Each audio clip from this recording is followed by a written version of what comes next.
Hi hello வணக்கம் மக்களே. So இன்றைக்கான எபிசோடில் அதாவது விஜய் சேதுபதி வந்து வேறு லெவல் சம்பவம் பண்ணிட்டாருன்னு தான் நம்ம நினச்சிக்கிட்டு இருந்தோம்ல.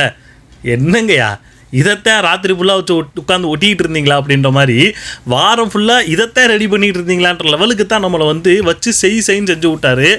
அதாவது உள்ளே இருக்கிறவங்கள பாடாப்படுத்துங்க, அவங்களுக்கு ரெட் கார்டு கொடுங்க, அவங்க பண்ண தப்புக்களை பேசுங்கன்னு சொன்னால் இவர் என்னன்னா கொஞ்சிக்கிட்டு இருக்காரு. எப்பா வலிக்கலையில் நான் திட்டினது உங்களுக்கு வலிக்கவே இல்லை அப்படின்ற மாதிரி கொஞ்சம் பேசிக்கிட்டு இருக்காருங்க. ஐயோ யாரையா நீங்கள் உங்களை ஹோஸ்ட் பண்ண சொன்னால் என்னையா பண்ணிக்கிட்டு இருக்கீங்க? உங்களெல்லாம் ஹோஸ்ட்டுன்னு நினச்சி மதித்து நாங்கள் ஒவ்வொரு வாரமும் ஒவ்வொரு வீக்கெண்டும் நீங்கள் ஏதாவது பண்ணுவீங்க பேசுவீங்கன்ற மாதிரி நாங்கள் நினச்சி ஒவ்வொரு வாட்டியும் நாங்கள் பண்ணிக்கிட்டு இருக்கிறதுக்கு நாங்கள் அசிங்கப்படுறது என்னமோ உண்மை தான். அவங்கள அசிங்கப்படுத்துவாருன்னு பார்த்தா நம்மளை தான் ஒவ்வொரு வாரமும் வச்சு அசிங்கப்படுத்திக்கிட்டு இருக்காரு. அதில் இந்த வாரமும் எந்த விதத்துலையும் குறைச்சல் ஒன்றும் கிடையாது. அந்த மாதிரியான ஒரு வேலையை தான் நம்ம விஜய் சேதுபதி பார்த்து விட்டார். ஸோ அப்படி என்ன பார்த்தாரு, எல்லாரையும் ரோஸ்ட் பண்ணாரா, நம்மளை எந்த அளவுக்கு கொலையாக கொண்டார் அப்படின்றது தான் இந்த வீடியோவில் பார்க்க போகிறோம். ஸோ வீடியோ பார்க்க முன்னாடி யாரும் சப்ஸ்கிரைப் பண்ணாமல் இருந்தீங்கன்னா சப்ஸ்கிரைப் பண்ணிக்கோங்க, கூடவே அந்த பெல் ஐகானை கிளிக் பண்ணுங்கள். அப்போ தான் நான் போடக்கூடிய வீடியோஸோட அப்டேட் வந்து உங்களுக்கு கிடச்சிக்கிட்டே இருக்கும். ஸோ வீடியோக்குள்ளே போகலாங்களா? ஸோ விஜய் சேதுபதி இந்த எபிசோட் ஸ்டார்ட் ஆனோடனே வந்தாருங்க. வந்துட்டு அதாவது பிரபுவில் எப்படி பேசிக்கிட்டு இருந்தாரோ அதே மாதிரி தான் பேசிக்கிட்டு இருந்தார். இவங்க வந்து இது எதுவுமே பண்ண மாட்டேங்கிறாங்க, எரிச்சலாக வருது, அது இப்படின்னு மாதிரி ஒரு மாதிரி பேசிக்கிட்டு இருந்தார். சரிப்பா ஏதோ பேசிக்கிட்டு இருக்கீங்க, இன்றைக்கான எபிசோடு வந்து வேறு லெவலில் கண்டென்ட் கிடைக்கும் போது நான் நினச்சிக்கிட்டு இருந்தேன். சரி வந்தவுடனே என்னென்னு சொன்னால், சரி வெள்ளிக்கிழமை நிகழ்வு போய் பார்க்கலாம் அப்படின்ற மாதிரி வெள்ளிக்கிழமை நிகழ்வு போய் பார்க்குறாங்க. அதுலேயுமே நான் கூட என்ன நினச்சேன்னா, இன்றைக்கான ப்ரமோவில் வந்து அந்த அளவுக்கு பார்வதி வந்து தெரியல அப்படின்ற மாதிரி நான் நினச்சிக்கிட்டு இருந்தேன். ஆனால் எபிசோடு ஸ்டார்ட் ஆகி வெள்ளிக்கிழமை நிகழ்வு ஸ்டார்ட் ஆகும்போதே பார்வதி கிட்ட இருந்தால் ஸ்டார்ட் பண்ணுறாங்க. பார்வதியும் கமருதீனும் அந்த ஜெயிலில் உட்காந்துக்கிட்டு வெளியில் திவாகர் கலையரசன் நின்று பேசிக்கிட்டு இருக்காங்களா. அவங்கள நினச்சி இவங்க வந்து என்ன சொல்கிறது, வயிறு எரிஞ்சுக்கிட்டு இருக்காங்க. அதாவது ஏற்கனவே நமக்குன்னு ஒரு 2 அடிமைகளை ரெடி பண்ணி வச்சுருந்தோம். இப்போ என்னடானா அவங்க சுதாரித்து அவங்க வேறு பக்கம் போயிட்டாங்க. அதை நம்ம பார்வதியால் வந்து ஏற்றுக்க முடியல. இதுக்கு இப்போ புதுசாக சேர்ந்துருக்கிற ஜால்ரா கமருதீன் என்ன பண்ணுறாரு அப்படின்னா, பார்வதிக்கு ஏற்ற மாதிரியே ஜாலரா அடிச்சுக்கிட்டு இருக்காரு. ஆமாம் பார்வதி, நீ பேசுகிறதெல்லாம் கரெக்டு பார்வதி, நான் நிற்கிறேங்க பார்வதி உங்க கூட அப்படின்ற மாதிரி அந்த அளவுக்கு இது பண்ணிக்கிட்டு இருக்காரு. ஐயா இந்த ஜாலரா எத்தனை நாள் வரைக்கும் அப்படின்றது வந்து நமக்கு தெரியவே இல்லை, அது போக தான் தெரியும். ஸோ இந்த ஜாலரா எப்படியும் கலட்டி விட்டுருவாங்க அப்படின்ற மாதிரி தான் இருக்குது. சரி இது ஒரு பக்கம் போயிட்டுருக்கு அப்படின்னு பார்த்தோம் அப்படின்னா, கொஞ்ச நேரத்தில் நம்ம பிக் பாஸ் என்ன சொல்கிறாருன்னா, இவங்களோட சிறை தண்டனை காலம் வந்து முடிஞ்சு போச்சு, நீங்கள் வீட்டுக்குள்ளே போகலாம் அப்படின்ற மாதிரி வீட்டுக்குள்ளே அனுப்பி விட்டாங்க. சரி இது தான் முடிச்சு வேறு ஏதாச்சும் கண்டென்ட் கொடுப்பாங்கன்னு பார்த்தா மறுபடியும் பார்வதி கமருதீனே தான் போட்டுக்கிட்டு இருக்காங்க. ஐயோ உங்களுக்கு வேறு கண்டென்ட்டே கிடைக்கலையா அப்படின்ற லெவலுக்கு தான் இருந்துச்சு. இவங்க என்ன பண்ணிக்கிட்டு இருக்காங்கன்னா, அதாவது இதுக்கு முன்னாடி அதாவது நம்ம சுபிக்ஷா நாமினேஷன் ஃப்ரீ பாஸ் அவங்க வச்சுருக்காங்க, யாருக்கு வேணால் கொடுக்கலான்ற மாதிரி ஒரு இது போயிட்டுருக்கு. எந்த காலகட்டத்திலையுமே எந்த ஒரு டைம் பீரியட்லையுமே சுபிக்ஷா வந்து பார்வதிக்கு நாமினேஷன் ஃப்ரீ பாஸ் கொடுத்துடவே கூடாதுன்றதில் ரொம்ப மைண்ட் செட்லேயே தான் இருக்காங்க. அது கண்டினியூ பண்ணிக்கிட்டு தான் இருக்காங்க. அதை இன்னும் ஸ்ட்ராங்கராக்க விதமாக இவங்க சுபிக்ஷாவை போட்டு ஓட்டிக்கிட்டு இருக்காங்க. குறிப்பாக பார்க்க போனோம்னா கமருதீன் வாயில் வந்ததெல்லாம் பேசிக்கிட்டு இருக்கான். ஐயோ யாரையா நீ, என்னையா க்ரைம் ரேட்டு ஏறிக்கிட்டே போயிட்டுருக்கு உன்னோடத்தில், நீ பண்ணுற விஷயங்கள்லாம் தெரிஞ்சு தான் பண்ணுறியா தெரியாமல் பண்ணுறியா, இல்லை வேணுக்குன்னே நமக்கு வந்து இந்த மாதிரி நெகட்டிவ் பப்ளிசிட்டி எனக்கு வேணும்னு சொல்லி நீ பண்ணிகிட்டு இருக்கேன்னு எனக்கு புரியவே இல்லை. இதுக்கு ஒத்துவுற மாதிரி அங்கிட்டு இருந்து வந்த பார்வதி இவங்களும் பேசிக்கிட்டு இருக்காங்க. அதாவது நீ வந்து துரோகி தானே, நீ வந்து இதுலேருந்து ஏமாத்திட்ட அப்படி இப்படின்னு சொல்லி ஓவராக பேசிக்கிட்டு இருந்துச்சு. யாரையா நீங்கள், எனக்கு ஒரு விஷயம் புரியவே இல்லை. இவங்க அதில் இன்னொரு மேட்டர் என்ன நடந்துச்சு அப்படின்னா, அதாவது இவங்க 2 பேரும் அதாவது பார்வதியும் கமருதீனும் உள்ளே வந்ததுக்கப்புறம் அங்கே அதாவது கானா வினோத் வந்து பார்வதி அண்ட் கமருதீன் இல்லாத ஒரு கானா வினோத் அங்கே இருந்தார். அவருக்கும் திவாகருக்கும் ஒரு சின்ன ஒரு ஃபன்னியாக ஒரு விஷயம் போயிட்டு இருந்துச்சு. அது பார்க்குறதுக்கு நல்லா ஒரு காமெடியாக தான் இருந்துச்சு. ஆனால் எப்போ கமருதீன் வந்து உள்ளே சேர்ந்தாரோ நார்னுச்சுனா பிக் பாஸ் அப்படின்ற மாதிரி கமருதீன் வந்து சேர்ந்தோட நமக்கெல்லாம் என்னடா மறுபடியும் இந்த ஆள் வந்துட்டேன், இன்னும் அவ்வளோதான், இந்த ஓஞ்ச மாதிரி தான் அப்படின்ற மாதிரி நமக்கே தோண ஆரம்பிச்சிருச்சு. யோ அவங்க 2 பேர் காம்போ நல்லா தான் இருக்குது, தேவையில்லாமல் யாரையும் அந்த ஸ்டெப்னே உள்ளே விட்டது அப்படின்ற மாதிரி மறுபடியும் சும்மா உள்ளே வந்துக்கிட்டு இருக்கான் கமருதீன். அது மட்டும் இல்லாமல் கேமரா கிட்ட போய் சொல்லிக்கிட்டு இருக்கேன், அதாவது பெண்களுக்கு இந்த வீட்டில் திவாகரால் பாதுகாப்பு கிடையாது, திவாகர் பண்ண விஷயத்தினால பெண்கள் ரொம்ப வந்து பாதுகாப்பு இல்லாத மாதிரி உணர்கிட்டு இருக்காங்க, அவங்கள வந்து நீ அப்படின்ற மாதிரி சொல்லிட்டு இருக்கவும் உள்ளே இருந்த சுபிக்ஷா அங்கேருந்து நடந்து வந்து அப்போல்லாம் ஒன்றும் இல்லையே, எங்களுக்கெல்லாம் அப்படிலாம் எதுவும் தோணவே இல்லை, நீங்கள் தேவையில்லாமல் ஏதாவது உன்னை பதிவு பண்ணிக்கிட்டு இருக்காதீங்கன்னு சொல்லி அந்த பொண்ணு பாடு சொல்லிட்டு போயிடுச்சு.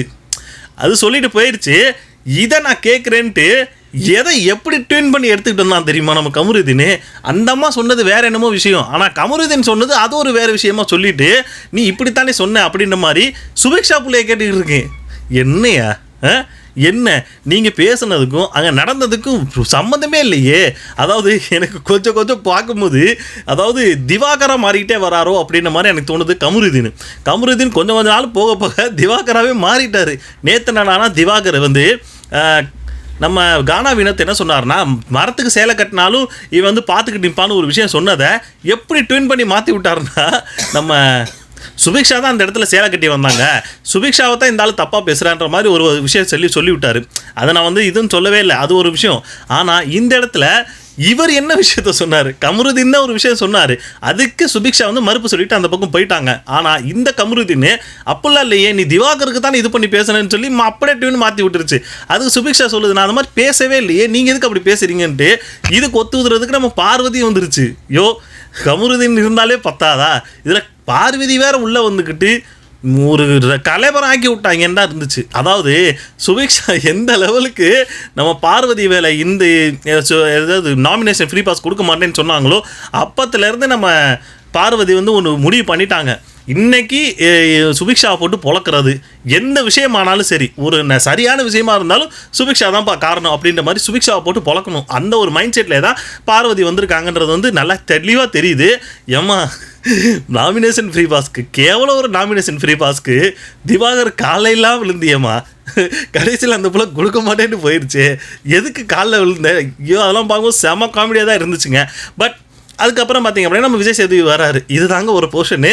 விஜய் சேதுபதி வர போர்ஷன்லாம் வெட்டி தூக்கி போட்டுட்டு கடைசியாக ஒரு இதுக்குள்ளே போனாலுமே ஒன்றும் பிரச்சனையே இல்லை, நாம் வந்து அமைதியாக கூட இருந்துடலாம். அந்த மாதிரி தான் விஜய் சேதுபதியோட இந்த எபிசோடு இருந்துச்சு. என்ன சொல்கிறாருன்னா, அதாவது வந்துட்டு நீங்கள் பண்ணுறதெல்லாம் பார்க்கும்போது எந்த அளவுக்கு இன்ட்ரெஸ்டிங்காக இல்லை, எரிச்சலாக இருந்துச்சு அப்படி இப்படின்னு ஒரு விஷயத்த சொல்லிவிட்டு அங்கிட்டு வந்து பாவக்காய் ஜூஸ் வச்சுருக்கேன் போய் எடுத்துகிட்டு வான்னு சொல்லி பாவக்காய் ஜூஸ் எடுத்துகிட்டு வர்றாங்க. எடுத்துகிட்டு வந்து எல்லாரையும் குடிக்க வச்சுட்டாரு. ஐயோ என்னையா சொல்ல வரீங்க, அவங்க பண்ண தப்புக்கு பாவக்காய் ஜூஸை குடிப்பாங்கன்னா வந்து எல்லாருக்கும் ஊற்றி விட்டார். போலியோ சொட்டு மருந்து ஊற்றிக்கிட்டு இருக்காரு போல், எல்லார் வாயிலும் ஊற்றி விட்டார். எல்லாரும் குடிச்சிட்டாங்க. குடித்ததுக்கப்புறம் அதாவது QC, அதாவது இந்த QC வந்து எப்படி பண்ணிகிட்டு இருந்தாங்க, அதாவது நம்ம என்ன தெரியுமா யோசித்தோம், வந்தால் இந்த வாரம் ஃபுல்லாக எவ்வளவோ தப்பு நடந்திருக்கு. குறிப்பாக கமருதீன் பேசுனது, ஆதிரை பண்ணது, இந்த மாதிரி நிறைய விஷயங்கள் இருக்குது. அது எதையாவது பேசுவாருன்னு பார்த்தா மனுஷன் எதையுமே பேசவே இல்லை. எனக்கு அதுதான் ஒரு விஷயம் புரியவே இல்லை. வந்து உளறாரு மனுஷன். அதாவது இவங்க பண்ண தப்பை வந்து இவர் சுட்டி காட்டுவார்னு பார்த்தா அவங்க வாயிலிருந்தே வெளிவர்றதுக்கான வேலையை பார்த்துக்கிட்டு இருக்கு. அதாவது இவர் அவங்க பண்ண தப்புக்களை சுட்டி காட்டி இது தப்புன்னு சொல்லுவாரா, அவங்க வாயிலிருந்து அவங்க என்ன தப்பு பண்ணாங்கன்னு அவங்க வாயிலே சொல்ல வச்சுக்கிட்டு இருக்காங்க. ஐயா இதை நீங்கள் வந்து இந்த சீசன் முடிகிற வரைக்கும் நீங்கள் வந்து இதை வந்து ட்ரை பண்ணாலும் அவங்க வாயிலேருந்து வரவே வைக்க முடியாது.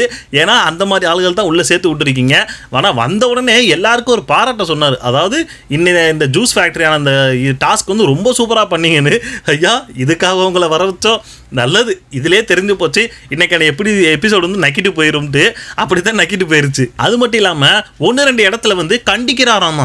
எப்படி கண்டிக்கிறார் அப்படின்னா, பார்வதி வந்து நம்ம யாரு அந்த இடத்துல மேபி நான் திவாகர்னு நினைக்கிறேன், திவாகர் பேசிக்கிட்டு இருக்கும்போது அந்த பக்கம் பார்வதி உட்காந்துக்கிட்டு ஏதோ ஆக்ஷன் மாதிரிலாம் பண்ணிக்கிட்டு இருந்தாங்க, கழுத்தை நெரிக்கிற மாதிரி இந்த மாதிரிலாம் பண்ணிக்கிட்டு இருக்கோம். அங்கேருந்து டென்ஷனான விஜய் சேதுபதி இந்த மாதிரிலாம் பண்ணாதீங்க, இது தப்பு அப்படின்ற மாதிரி சொல்லிட்டு சாஃப்டாக வலிக்கலையில் நான் வந்து திட்டினது வந்து எந்த ஒரு மனசில் வந்து எந்த ஒரு பாரமும் இல்லையிலே, நான் வந்து தப்பாக ஒன்றும் பேசலையில அப்படின்ற மாதிரி கொஞ்சிக்கிட்டு இருக்காரு. ஐயா சரி தெரிஞ்சு போச்சு, வந்த உடனே நீங்கள் பாராட்டினதில் எங்களுக்கு தெரிஞ்சு போச்சு நீங்கள் என்ன கிழிக்க போகிறீங்கன்னு எங்களுக்கு தெரிஞ்சு போச்சு. சரி இதுக்கப்புறம் கமருதீனை போட்டு பொழப்பாரான்னு பார்த்தா, தம்பி பார்த்துருங்கப்பா, உங்களால் என்ன முடியுமோ அதை பண்ணுங்கப்பா, சரியா ஓகேவா சந்தோஷமா, அவ்வளோதான் முடிஞ்சு போச்சு. இதுக்கு எதுக்கு ஹோஸ்ட்டு, இதுக்கு நீங்கள் வராமலே இருந்திருக்கலாமே. நான் என்ன கேட்குறேன், உங்களுக்கு ஹோஸ்ட் பண்ண தெரியுமா தெரியாதா? நீங்கள் வாரம் ஃபுல்லாக பார்த்துட்டு வரீங்களா வரமாட்டேங்கிறீங்களா? உங்களுக்கு அவங்க சொல்லிக் கொடுக்குறவங்க ஒழுங்காக தான் சொல்கிறாங்களா இல்லையா? எதையாச்சும் ஒழுங்காக பண்ணுங்கயா. எதைத்தான் பண்ணுறீங்க? நான் ப்ரோமோ பார்த்தோன்னே நான் ஏற்கனவே ஒரு வீடியோ போட்டிருந்தேன், ப்ரோமோக்கு அப்புறமே நான் ஒரு வீடியோ போட்டிருந்தேன். இந்த மனுஷன் ஒன்றும் கேட்குற மாதிரி இல்லை. அதாவது ரெட் கார்டு கொடுங்கன்னு சொல்லிக்கிட்டு இருந்தா இவர் என்ன தெரியுமா உள்ள வந்து சொல்றாரு, அதாவது என்கிட்ட 2 பேர் வந்து இவங்களுக்கு யாருக்காவது 2 ரெட் கார்டு கொடுங்கன்னு சொல்றாங்கன்னு அவங்கள்ட்ட போய் சொல்லிட்டு இருக்காரு. யாரையா சம்மந்தப்பட்டவன்ட்டே போய் ரெட் கார்டு கொடுக்க சொல்றாங்கன்னு இவர் சொல்லிட்டு இருக்காரு. அதாவது எந்த இடத்துலையுமே நான் நீங்க இந்த மாதிரி தப்பு பண்ணீங்கன்னா நான் உங்களுக்கு ரெட் கார்டு கொடுத்துருவேன்னு இந்த ஆள் எந்த இடத்துலையுமே சொல்லவே இல்லை. அதாவது இவரை ரெட் கார்டு கொடுக்க சொன்னா இன்னொருத்தவன் சொன்னதா வந்து சொல்லிட்டு இருக்காரு. அதாவது இவர் எந்த இடத்துல மாட்டிக்கலையா. சரிங்கய்யா, சூப்பர். அது மட்டும் இல்லாம இந்த வீட்டில் வந்து ரொம்ப தைரியசாலியாருன்னு ஒரு விஷயத்தை கேட்டு விட்டாரு. ஐயா போதும், இதுக்கு மேலே நீங்கள் டாஸ்க்குன்னு வச்சு எங்களை கொலையாக கொல்ல வேணாம். இதில் ஒவ்வொருத்தவங்க ஒரு விஷயத்த சொல்லிகிட்டு இருக்காங்க. அதெல்லாம் கேட்கும்போது இப்படிலாம் நடந்துச்சா அப்படின்ற லெவலுக்கு நமக்கு வந்து யோசிக்க வச்சுட்டாங்க. அந்த லெவலுக்கு தான் இன்றைக்கான எபிசோடு இருந்துச்சு. இதுதாங்க நடந்துச்சு, வேறு எதுவுமே நடக்கவே இல்லைங்க. அதுக்கப்புறம் ஆளுக்கு ஒரு பாவக்காய் ஜூஸ் ஒன்று குடிக்க சொல்லி சொன்னாங்க. சரின்னு எல்லாரும் குடிச்சிட்டாங்க. இதுக்கப்புறம் எஃப்ஜே வந்து நீ போய் அந்த பாவக்காய் ஜூஸ் வந்து அந்த கேன்லேயே இருக்குது, அந்த ஜக்லேயே இருக்குது, போய் எடுத்துட்டு வாங்கன்னு சொல்லி. நான் என்ன நினச்சேன்னா அவங்க பண்ண தப்புக்கு வந்து ஜூஸை இதை கொடுத்து இது குடிக்க சொல்லுவார் அப்படின்னு நினச்சிக்கிட்டு இருந்தா அந்த ஜக்கு அப்படியே தான் கிடக்கு, எதுவுமே பேசவே இல்லை. நான் நினைக்கிறேன் நம்மளால அங்கே என்ன சொல்லி விட்டாங்களோ எல்லாத்தையும் மறந்துட்டு சரி நாளைக்கு வந்து பேசிக்கோன்ற மாதிரி நினச்சிக்கிட்டு வந்தாரா என்னன்னு எனக்கு தெரியவே இல்லை. அப்படி தான் இந்த எபிசோடு முழுக்க இருந்துச்சு. 1-2 இடத்த தவிர்த்து, அதாவது பார்வை கண்டிச்சது, பார்வெல்லாம் கண்டிக்கல, கொஞ்சி விட்டாரு. கமருதீனும் சேம் தான். இதுக்கப்புறம் யாரை சொன்னார், சுபிக்ஷாவை ஐயா அவங்க வாயிலேயே இவங்க வாங்கணுமா. அதாவது கடைசியாக ஒரு விஷயத்த சொல்லிட்டு போனார். அதாவது நீங்கள் பண்ணுற விஷயம் உங்களுக்கே தெரியுது, நீங்கள் பண்ணுறது வந்து சரியா தப்பா நீங்களே பார்த்துக்கங்க. ஐயோ இதுக்கு ஒரு ஹோஸ்டா நான் சொல்லுவேங்க. அதை நானே இந்த விஷயத்த சொல்லிட்டு போயிடுவேனே. ஹோஸ்ட் அப்படின்னா நீ பண்ணுற தப்புன்னு தெளிவாக நீங்கள் மூஞ்சில் அடித்த மாதிரி சொல்லணும். அதுக்கு தான் உங்களை உள்ளே விட்டுருக்காங்க. இவரெல்லாம் நீங்கள் பண்ணுற தப்பு உங்களுக்கே தெரியும், நீங்களே பார்த்துக்கங்க, கரெக்டாக இருந்துக்கங்க, முடிஞ்சு போச்சு. இதுக்கு ஒரு ஹோஸ்ட்டு என்னங்க. இதில் இன்னொரு விஷயம் என்ன சொன்னார் அப்படின்னா, அவர்கிட்ட வந்து குழந்தைங்களாம் இந்த இதை பார்க்கவே முடியல, அந்த அளவுக்கு கன்றாவியாக இந்த இது பண்ணிகிட்டு இருக்காங்க, இது எப்படி நாங்கள் பார்க்கறதுன்ற மாதிரி ஆடியன்ஸ்ட்டு வந்து கேட்டாங்களாமா. இதுக்கு இவர் என்ன சொன்னார்னா, உங்கள் கிட்ட தான் ரிமோட் இருக்குல்ல, சேனலை மாற்றி வேறு எதாவது பாருங்கள் அப்படின்ற மாதிரி இவர் சொன்னாராம்மா. என்னது அவங்கள கண்டிக்கிறத விட்டுவிட்டு, அதாவது டிவி சேனலை மாற்றிட்டு போயிடணுமா. டிவி சேனலை மாற்றுறதுக்கு தான் விஜய் டிவி வந்து அவங்க வந்து இந்த பிக் பாஸை நடத்திக்கிட்டு இருக்காங்களா. சரி, டிவி சேனலை எல்லாருமே மாற்றிட்டாங்க அப்படின்னா இவங்களுக்கான டிஆர்பி எங்கிட்ட இருந்து வரும். எல்லாரும் டிவி அதாவது இந்த சேனலை வந்து குறிப்பிட்டு இந்த டைம் பீரியடில் இந்த விஜய் டிவி வந்து இத்தனை மக்கள் பார்க்குறாங்கன்னு ஒரு இது இருந்தால் தான் அதுக்கான டிஆர்பி மேலே ஏறும். இவரானா ரிமோட் தான் உங்ககிட்ட இருக்குல்ல, சேனலை மாற்றிட்டு போய்ங்கன்னு சொல்லிக்கிட்டு இருக்காரு. இதிலேருந்தே தெரிஞ்சுக்கலாம் அவரோட ஹோஸ்ட் எந்த லெவலில் இருக்குன்னு. அதாவது உங்களையும் ஒரு ஹோஸ்ட்டாக மதித்து உங்களை வந்து உங்களுக்குன்னு ஒரு சம்பளத்தை கொடுத்து நீங்கள் போய் ஹோஸ்ட் பண்ணுங்கன்னு சொல்லி விஜய் டிவி உங்களை அனுப்பிவிட்ருக்காயில, அதுக்கு இவரால் என்ன பண்ண முடியுமோ அதை பண்ணிட்டாரு. வேற அவ்வளோதான். இதுக்கு மேலே என்ன நடந்துச்சுன்னு கேட்டிங்கன்னா ஒன்றுமே நடக்கவே இல்லை. மனுஷன் நம்மளை வந்து இன்றைக்கான எபிசோடு நக்கிட்டு போயிருச்சு, அவ்வளோதான். அதுதான் இன்றைக்கான தலைப்பே நான் வைக்க போனேன். அதுதான் இன்றைக்கான எபிசோடு, வேறு எதுவுமே கிடையாது. வேறு ஏதாச்சும் நடந்துச்சு அப்படின்னு நீங்கள் நினைக்கிறீங்க அப்படின்னா எதுவுமே நடக்கவே இல்லை. நாளைக்காவது எபிசோடாவது கொஞ்சம் நல்லா இருக்குன்னு சொல்லி நம்ம பார்க்கலாம். ஸோ இன்றைக்கான எபிசோடு எப்படி இருந்துச்சு அதை பார்த்துட்டு வந்து நம்மளோட ரிவ்யூ எப்படி இருந்துச்சுன்னு சொல்லி கமெண்ட் செக்ஷனில் கமெண்ட் பண்ணுங்கள். ஸோ இந்த வீடியோ உங்களுக்கு பிடிச்சிருந்தா லைக் ஷேர் கமெண்ட் பண்ணுங்கள், ரொம்ப பிடிச்சிருந்தா சப்ஸ்கிரைப் பண்ணி வச்சுங்க. அடுத்த வீடியோவில் பார்ப்போம். Ta-ta, bye bye.